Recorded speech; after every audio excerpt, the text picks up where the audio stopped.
እንዴት ናችሁ? ሰሞኑን በቲክቶክ እና በኢንስታግራም ላይ ታሪካችሁን አጋሩን ብለን እየጠየቅናችሁ ነበረ እና እሱን አይተው ብዙ ሰዎች ታሪካቸውን አጋርተውናል።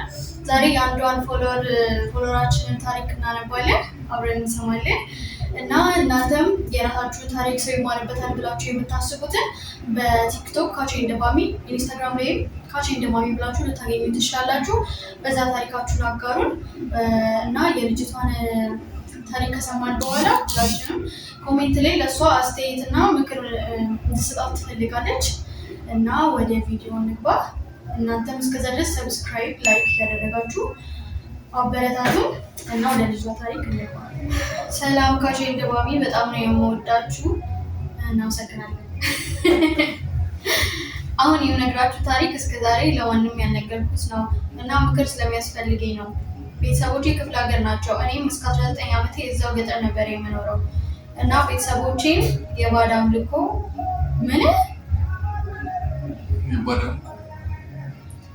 አምልኮ ተገዢ ነበሩ። እኛ ቤት ብዙ ሰው እየመጣ ጥቁር ዶሮ፣ የሞተ አይጥ፣ የተለያዩ የሞቱ ነገሮች ይዘው ይመጡ ነበር። የሞተ አይጥ በኢየሱስ የሞተኞች ይዘው ይመጡ ነበር። ልጅ ስለነበርኩኝ ምን እንደሆነ አይገባኝም ነበረ። አባቴ ለሊት እየተነሳ ከእናቴ ጋር ከበሮ እየመታ የዶሮ ደም እያፈሰሰ ይጮህ ነበር። ይቅርታ ግን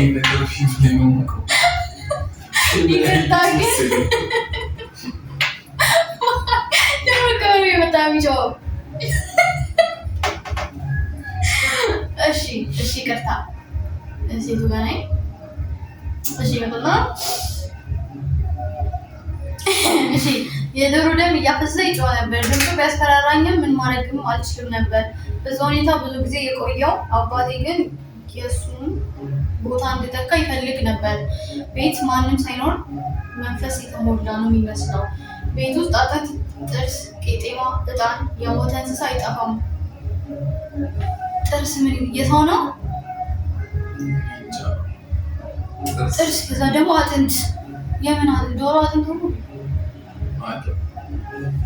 የምን አጥንት እንደሆነ ግልጽ ታደርጊልን እንደ ሀሳብ አልተካተተም። እሺ ቄጤማ፣ እጣን፣ የሞተ እንስሳ አይጠፋም። የሰፈር ልማት ነው። የሰፈር ሰው ትምህርት ቤትም የቤታችንን ጉድ ስለሚያውቅ ማንም ከኔ ጋር ጓደኛ መሆን አይፈልግም።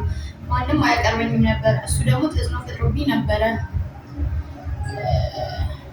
ያው በእነሱ መፍረድ አንችልም እና ከተማ መግባት እንዳለብኝ እና እዛ ማድረግ ያለብኝ ነገር እንዳለ ከአክስቴ ጋር ተነጋግረው ቤተሰቦቼ ወደ አዲስ አበባ ይዘውኝ መጡ። ትንሽም ቢሆን እረፍት ተሰማኝ፣ ምክንያቱም ቤተሰቦቼ ከሚያደርጉት ነገር ደረቅ ስለሆነ። አክስቴ ጋር መጣሁ። ያው ሃይማኖተኛ ነች በጣም። ትምህርቴንም ገባሁ። ትምህርት ቤት ገባሁ ማለት ነው። በሰላም መኖር ጀመርኩኝ። ከዓመት በኋላ ግን ሁሉም ነገሮች እየተለወጡ መጣ። መለሱሽ ወደ ሀገርሽ ነው? አልገባኝም፣ ግን አክስትሽ ሃይማኖተኛ መሆኗ አንድ ነገር በእርግጠኝነት አይመስልም? እሺ አክስቴ ሌሊት በተኛበት እየመጣች እኔን እያየችኝ ትሄዳለች። እኔ በተኛበት እየመጣች ትተኛለች። ለምን? በደንብ እየተለወጠ መጣ። አክስቴ በተኛበት እየመጣች እኔን እያየችኝ ትሄዳለች። ግራ ተጋባሁ። ሁሉም ግን እንደተኛ አስመስል ነበር። አክስቴ ቤት የሚመጡ ሰራተኞች በወጡ ቁጥር ልብሳቸው እዛው ቤት ነበር የሚሆነው። እሱ ደግሞ ግራ ያጋባኛል። ማለት ከስራ ሲለቁ ልብሳቸውን ትተው ነው የሚሄዱት? ማንም ሰው ንብረቱን ትቶ አይሄድም።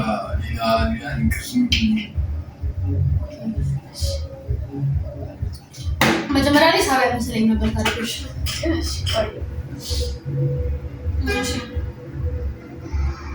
እሱ ደግሞ ግራ ይገባኛል። አክስቴ የጸሎት ክፍል አላት። ያው ሃይማኖተኛ ናት ብለሻል ቅድም። ማንም እዛ እንዲገባ አትፈልግም። እራሷ ናት እየገባች የምታጸደው የነበረው እና እሱን ክፍል ለማየት በጣም ጓጓ ነበር። የሆነ ቀን አክስቴ ከባሏ ጋር ከቤት ወጡ። ያንን ክፍል እንዳልነጋ ታስጠነቀቀኝ ስለነበር ያንን ክፍል ለማየት ጊዜ አገኘው ከአክስትሽ ጋር መቆራረጥሽ ነው ማለት ምንድን ነው የጸሎት ክፍል ማለት ነው። እንደጸሎት ያን ያህል ፕራይቬት ከሆነች ራሷ እስከ ማጽዳት ከደረሰች የሆነ ነገር ቢኖረው ነው ባይዘው እንዴ ዳይሆን ይችላል። ባይዘው ፕራይቬት የሆነ ነገር ይኖርኛል ማለት ነው። እንዲገባብኝ ማትፈልገው ክፍል ሊኖር ይችላል። ለምን ማንም ሰው እንዲገባብሽ ትፈልጊያለሽ? የሆነ ድብቅ ነገር ከሰው የምትደብቂው ነገር አይሽ ቢሆንም እንኳን በቃ ያለ ሰው ከመግባት እሺ እንዴ እንዴት ቢያንስ እንኳን ለማስራት እንዴት የሆነ የምትደብቀው ነገር ይኖራል። እርግጥ እኮ ያው ለማስራት ለማድረግ ነው አይደል? እዛ ቤት እንደ እንግድነት ሊሄዱ ስለዚህ እንደዚህ መዳበር ቢሆንም እኔ አልስማማም። እሺ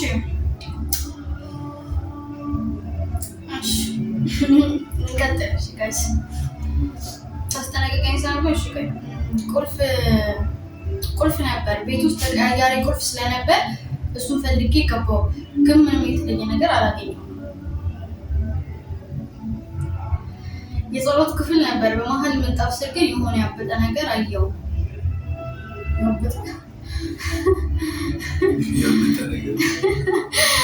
እሺ እና ምንጣፉን እያፈራሁ ልገልጥ ስል ሰራተኛችን አይታኝ ከዛ ክፍል አስወጣችኝ።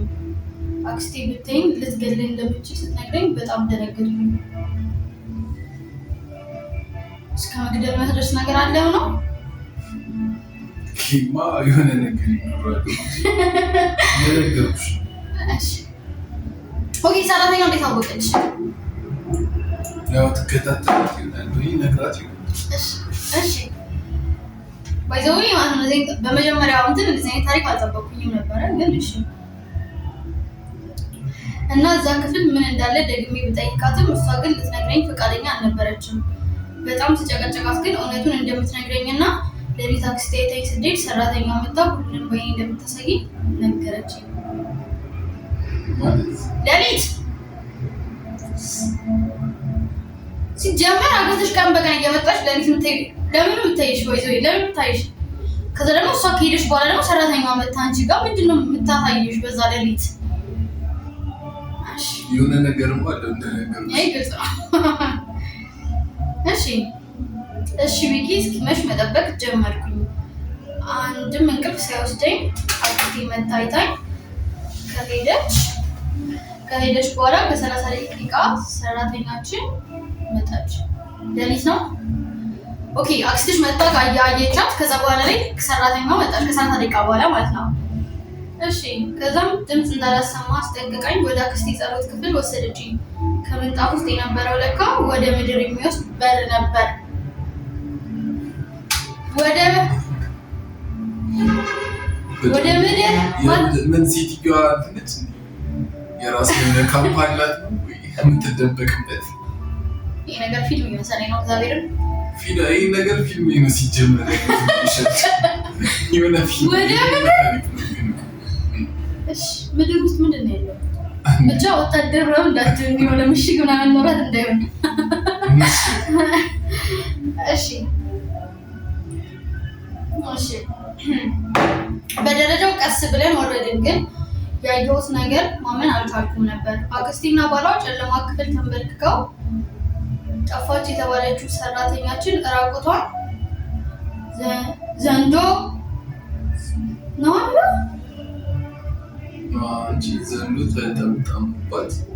ተጠምጠሙባት አየሁ። በጣም ነበር የደነገጥኩት። በጣም አልገባኝም። ጸሎት ክፍል ነው ዘንዶ ያለው? የሆነ ነገር እንዳለ ነገርሽ አገብቻለሁ። ሲጀመር መጀመሪያ ማስብ ጸሎት ክፍል ዘንዶ። ከዛ በህልሜ ነው ብቻ በይ ብቻ። ኦኬ እሺ። በጣም ስለፈራው ወጣን። በጣም እየተንቀጠቀጥኩ ነበር። ሰራተኛችን ሁሉንም እንደምታስረዳኝና መተኛት እንዳለብኝ አስጠንቀቃኝ። ክፍሏ ገባች። ኤክስኪውዝ ሚ ይሄን ሁሉ ነገር አይታለ ነው ተኝው ትላት። እንዴት የሰው ልጅ ዘንዶ ይተኛል? ለዛም አንድ ቤት ውስጥ እንደሆንኩ ያወኩኝ። ስለዚህ ሰራተኛው ተቃራሽ ማለት ነው። አዲስ አይደለም ለሰው ወጥቶ ይበላል። ለዛ ነው ወደ ይቆደፉበት። ከዛ ጸሎት ክፍል ዘንዶ ምን ይሰራል? ከዛ ደግሞ ዘንዶን አይታ ምናምን ተኝ ተኝ ወጣሰየት ነው የሚሻለው። እሺ ወይዘይ ማመን የተሳነኝ ነው ግን እሺ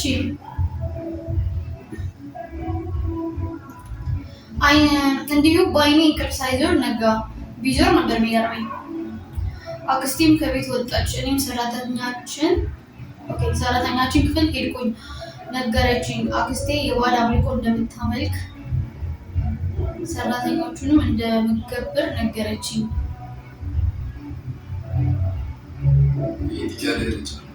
ከቤተሰቦቿ ጋር ከዛ ቤተሰቦቿ እንደዛ ነበሩ። ከነሱ ወጣ አክስቷ ጋር ስትመጣ ሰላም የተሰማት መስሏት ነበረ። ሃይማኖተኛ ናት ምናምን ብላ ነበረ። ስቲል አክስቷም እንደዛ ናት። እና ሰራተኛ እያወቀን አንድ ቤት ውስጥ ምትኖራ አልገባኝም። አንድ ቀን ይላል ዘንድሮ ያየሁት ቀን ታኒቄ ሞተው እንዴ። ኦኬ እና እሷም ይሄን እያወቅሽ ለምን አታመልጭም አልኳት። ያ ለምን ተቀምጠሽ አልገባኝም። እሺ ግን በቤተሰቦቿ እንዳስፈራሯትና ለማምለጥ እንደማትችል ነገረችኝ። አራመልጣለሁ። እኔም ሳልሰማት ልብሴን ሰብስቤ ስወጣ በሩ ቁልፍ ነበር። በጣም ደነገጥኩኝ። አንድም ቀን ቁልፍ እንደሆነ አላውቅም ነበር። ከዛ ብዙ ቤቱ ጥበቃ ነበረው። ስለዚህ ማለት ነው ምንም ነገር ሳታውቂም በፊት እንትን እያለችሽ ነበር የምትሄደው ማለት ነው። በሩን ቆልፋባችሁ ነበር የምትሄደው። ስለዚህ ቀጣይ ተገባሪ እናንተ ናችሁ። ባይዘው አሁን እኮ እንደዚህ ማውራት ራሱ ሪስክ አለው።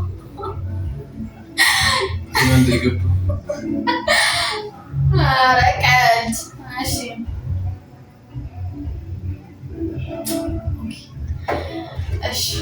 እዛም ብሶ ከሰራተኛችን ጋር አክስቴ ከሰራተኛችን ጋር ሳወራ ደረሰችብን ማለት በጣም ገረፈችኝ፣ አሰቃየችኝ። አክስቴ እንዲያው መስለኝም ነበር። ከዛ ቤት ለማምለጥ ካሰብኩ ለማለት ነው። ካሰብኩ የኔ ዕጣ ፈንታ ሞት እንደሆነ ነገረችኝ። ጥሩ ነው የምትላት አክስት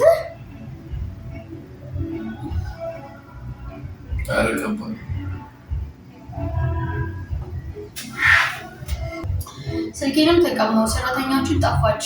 በእርግጠኝነት እዛ ክፍል ጥላት ነው የሚሆነው። ብቻ ያንን ሁሉ ስቃይ አልፌ አክስቴ እንደተለመደው እዛ ክፍል ስገባ ቁልፍ ሰርቂያት አመለጥኩ።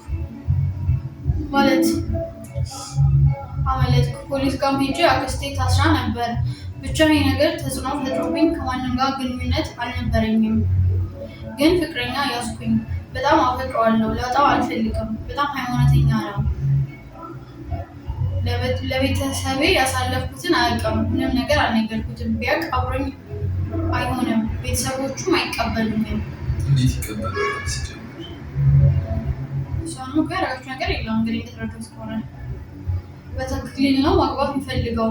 ስለ ባዕድ አምልኮ ዳር ስለ ራሱ እንኳን እዛ ውስጥ ያለ ሰው ቤተሰብ ውስጥ ያለ የሚያውቀው ሰው እንኳን ካለ ከህይወቱ እንደሚያስወጣው ደጋግሞ ስለነገረኝ ዋሽቻለሁ። ስልካችን ደግሞ ደርሷል። እርዱኝ መላክ